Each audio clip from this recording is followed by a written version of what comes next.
Hello नमस्कार, welcome to अर्थनीती.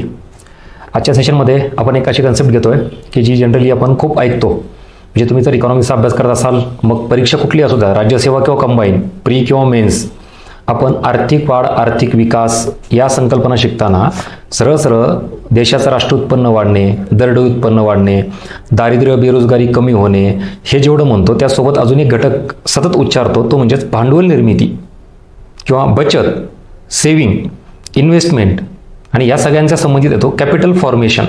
मग भांडवल निर्मिती म्हणजे नेमकं काय, कॅपिटल फॉर्मेशन, याच्या बाबतीत बऱ्याच विद्यार्थ्यांना थोडी शंका आहे की नेमका हा प्रकार काय असतो. बाकीच्या गोष्टी तरी आपल्याला क्लिअर करत आहेत, राष्ट्रीय उत्पन्न जीडीपी म्हणजे काय, दरडोई उत्पन्न म्हणजे काय, दारिद्र्य बेरोजगारी, पण मुळात भांडवल निर्मिती ही संकल्पना कशी येते आणि त्याच्यामध्ये काय काय गोष्टी कन्सिडर करायच्यात याबाबत थोडी क्लिअरिटी देण्यासाठी हे व्हिडिओ बनवतोय छोटा.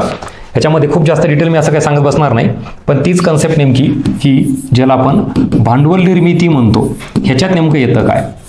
आता बघा, पहिल्यांदा भांडवल हा शब्द ज्याला आपण कॅपिटल म्हणतो, त्यातही विशेषतः तुम्ही जर बघत असाल अविकसित आणि विकसनशील देश ह्या दोघांच्या वैशिष्ट्यामध्ये बघितलात तर भांडवल निर्मितीचा दर कमी असतो किंवा भांडवलाची कमतरता असते आणि भारताबाबत पण हे बरंच लागू होतं. त्यातही विशेषतः स्वातंत्र्यानंतर आपण बघितलं तर आपल्याला फार जास्त इन्फ्रास्ट्रक्चरमध्ये इन्व्हेस्टमेंट करणं गरजेची होती आणि 1947 ते 1991 पर्यंत जर बघितला तर परत हाच मुद्दा येतो. आणि आताही ज्यावेळेला आपण PPP मॉडेल बघतो, इन्फ्रास्ट्रक्चर हा टॉपिक विशेषतः मुख्य परीक्षेला कंबाईन असो किंवा राज्यसेवा असो, तर त्या PPP मॉडेलमध्ये पण परत हाच शब्द येतो, भांडवलाची कमतरता. म्हणजे फंड, कॅपिटल हे नसणे हे अविकसित किंवा विकसनशील देशाचं एक प्रमुख वैशिष्ट्य आहे. आणि याच्यावर ओव्हरकम करण्यासाठी मग वेगवेगळे मॉडेल्स आहेत, त्याला आपण इन्व्हेस्टमेंट मॉडेल म्हणतो. आणि मग तेच येतं पब्लिक प्रायव्हेट पार्टनरशिप म्हणजेच PPP मॉडेल, राईट. सो अशा सगळ्या गोष्टी खूप ऐकलेल्या असतात.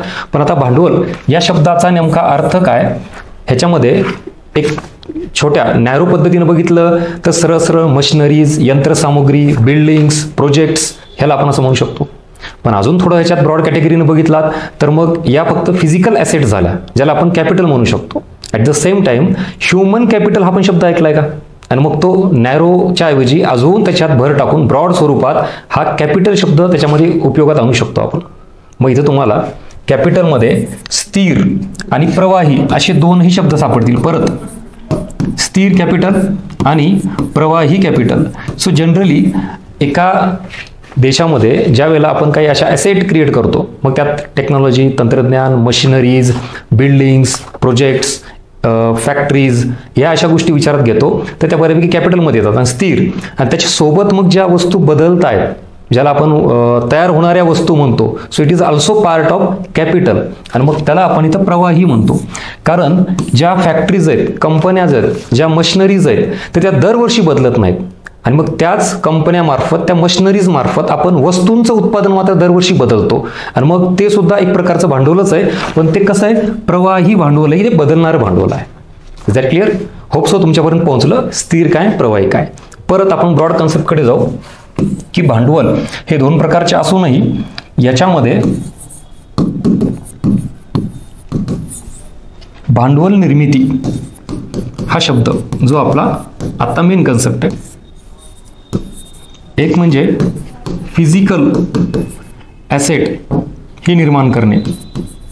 आणि मग याच्यात काय काय येतं, तर मग परत रोड्स, बिल्डिंग्स, फॅक्टरी, मशिनरी हे सगळे. आणि साध्या भाषेत सांगायचं म्हणलं तर रॉ मटेरियल, कॅपिटल गुड्स हे सुद्धा काय, भांडवल आहे. आणि ह्याच्यासोबत अजून इथं आपण ज्याला क्वालिटेटिव्ह या कॅटेगरीमध्ये जर बघितलात तर मग इथं ह्युमन कॅपिटल फॉर्मेशन येतं. आता त्या ह्युमन कॅपिटलला मोजण्यासाठी कुठली मशीन, यंत्रणा अशी नसते, तर देशातील एकूण जी काही लोकसंख्या आहे त्या लोकसंख्येला आपण एज्युकेशन, स्किल, हेल्थ या गोष्टी जर दिल्या तर आधीच्या तुलनेमध्ये त्याचा दर्जा सुधारेल. So that is called as human capital formation. आणि हे वर जे डिस्कस केलं ते फिजिकल कॅपिटल फॉर्मेशन, दोन्हीमधला फरक कळाला. आणि एकंदरीत परत कन्क्लुजन सांगायचं म्हणलं तर एकूण कुठलाही देश किंवा अर्थव्यवस्था याचा जर विकास करायचा म्हणला तर आपल्याला ह्याच्यासाठी काय लागतं, उत्पन्न, इन्कम. आणि मग इन्कम जर समजा माझं 3 लाख असेल फॉर एक्झाम्पल, तर याची मी 2 पार्ट करेल. याच्यामध्ये 1 लाख उत्पन्न हे मी खर्च करतोय माझ्या उपभोगासाठी. बघा आता अजून पुढच्या लेवलला आपण कन्सेप्ट समजून घेतो, ज्याला आपण कन्झम्पशन एक्सपेंडिचर म्हणतो. म्हणजे इथं मी खर्च करतोय, वस्तू व सेवा विकत घेतोय पण त्या उपभोगासाठी, आणि उरलेले समजा मी जर 2 लाख रुपये हे सुद्धा खर्च करत असेल, पण इथलचा खर्च हा माझा इन्व्हेस्टमेंटचा आहे. मी काहीतरी मशिनरी विकत घेतोय किंवा फॅक्टरी इस्टॅब्लिश करतोय, यंत्र विकत घेतोय, आणि मग तो जो खर्च आहे त्याला काय म्हणायचं, कॅपिटल फॉर्मेशनसाठी केलेला खर्च. आणि ह्याला आपण इथं असं म्हणू शकतो डायरेक्टली खर्च घेण्यापेक्षा, टोटल 3 लाख रुपये माझं इन्कम आहे, त्यातले 1 लाख रुपये मी काय करतोय, माझ्या डेली यूजसाठी म्हणजेच मूलभूत गरजा पूर्ण करण्यासाठी ज्या वस्तू व सेवा आपण सतत विकत घेतो त्याच्यावर केलेला खर्च हा 1 लाख रुपयाचा आहे. इथून कॅपिटल फॉर्मेशन होत नाही, हे कन्झम्पशन एक्सपेंडिचर आहे, डेली यूजसाठी करतोय. आणि मग इथं हे जे 2 लाख आहेत ह्याला आपण बचत या कॅटेगरीमध्ये टाकू शकतो, सेविंग. तुम्हाला असं का, कारण मला माझं डेली रुटीन चालवण्यासाठी किंवा देशाच्या अर्थव्यवस्थेचा डेली रुटीनचा पार्ट, देशाची अर्थव्यवस्था चालवण्यासाठी तो हा खर्च आहे. आणि मग उरलेले जे पैसे आहेत तर ते आपण बचत म्हणून जर कन्सिडर केले, एकतर बचत करू आणि मग हे उरलेली जी अमाऊंट आहे, समजा ह्या वर्षी 2 लाख जमा झाले, पुढच्या वर्षी 2 लाख जमा झाले आणि टोटल मिळून असे 4-5 लाख तयार झाले, तर हे मी काय करतो, कुठंतरी गुंतवणूक करतो. आणि गुंतवणुकीमध्ये मग परत अजून भरपूर प्रकार आले. एकतर सरळ आपण कशात तरी इन्व्हेस्ट करतो, म्हणजेच कंपनीमध्ये, शेअर्समध्ये, फॅक्टरी इस्टॅब्लिश करतोय, अजून काहीतरी रॉ मटेरियल घेतोय, मशिनरी घेतोय, वॉट एव्हर, किंवा मग एज्युकेशनसाठी, मग हेल्थसाठी, मग स्किलसाठी, अशा पद्धतीनं मग एकंदरीत इन्कम जेव्हा आपलं वाढतं, देशाचंही असू द्या, व्यक्तीचे असू द्या, ते एकतर इकडे खर्च होतं आणि मग उरलेलं काय करतो आपण, बचत करतो. आणि मग जेवढी बचत जास्त तेवढी काय वाढते, गुंतवणूक. आणि मग हीच बचत आणि गुंतवणूक म्हणजेच काय होते, तुमची भांडवल निर्मिती.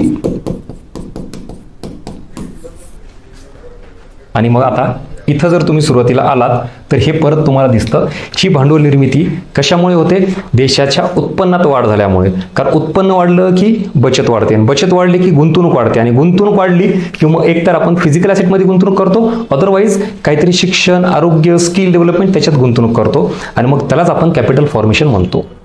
दिस is all about capital formation concept. Hope so तुमच्यापर्यंत पोहोचली. लक्षात घ्या, ह्या सगळ्या फार टेक्निकल टर्म्स आहेत, सहजासहजी याची अशी एक डेफिनेशन करता येत नाही, तरी आय ट्राय माय बेस्ट की तुम्हाला आपल्या अभ्यासापुरतं तरी कॅपिटल फॉर्मेशन नेमकं काय आहे, जो सतत शब्द आपण ऐकत असतो, वाचत असतो, त्याच्याबद्दल एक बेसिक आयडिया आली असेल. हा व्हिडिओ, हा कंटेंट कसा वाटला नक्की फीडबॅक कमेंट बॉक्समध्ये मेन्शन करा, व्हिडिओला लाईक करा, आणि आपलं यूट्यूब चॅनल सबस्क्राईब करून ठेवा. कारण आता येणाऱ्या कुठल्याही परीक्षेसाठी, प्री, मेन्स आणि राज्यसेवा कंबाईन असेच वेगवेगळे इनपुट्स तुमच्यासाठी मी घेऊन येतोय. जनरली विद्यार्थी म्हणून तुम्हाला खूप जास्त रिसर्च किंवा डिटेलमध्ये जाणं, एखादा मोठा सोर्स वाचणं पॉसिबल नसतं, कारण तुम्हाला सगळे विषय आहेत. आणि एक्झॅक्टली तीच अडचण दूर करण्यासाठी मी जास्तीत जास्त रेफरन्स बुक यूज करून एखादी अवघड किचकट संकल्पना ही तुमच्यापर्यंत इझिली 2-4 मिनिटात, 5 मिनिटात, 10 मिनिटात तुमच्यापर्यंत पोहोचण्याचा प्रयत्न करतोय. आता या व्हिडिओमध्ये कॅपिटल फॉर्मेशन झालं, इतर अजूनही पुढे बरेच असे व्हिडिओ येणार आहेत जे की राज्यसेवा आणि कंबाईनसाठी इकॉनॉमिक्सच्या अवघड न समजणाऱ्या कन्सेप्ट तुम्हाला मी या सिरीजमार्फत घेऊन येईल. सो नक्की तुमचे फीडबॅक मेन्शन करा, लाईक करा, आणि यूट्यूब चॅनलला सबस्क्राईब करून ठेवा. सो भेटू परत एका नवीन कन्सेप्टमध्ये.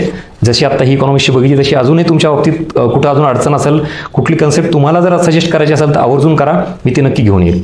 चलो, थँक्यू सो मच. भेटू पुढच्या व्हिडिओमध्ये.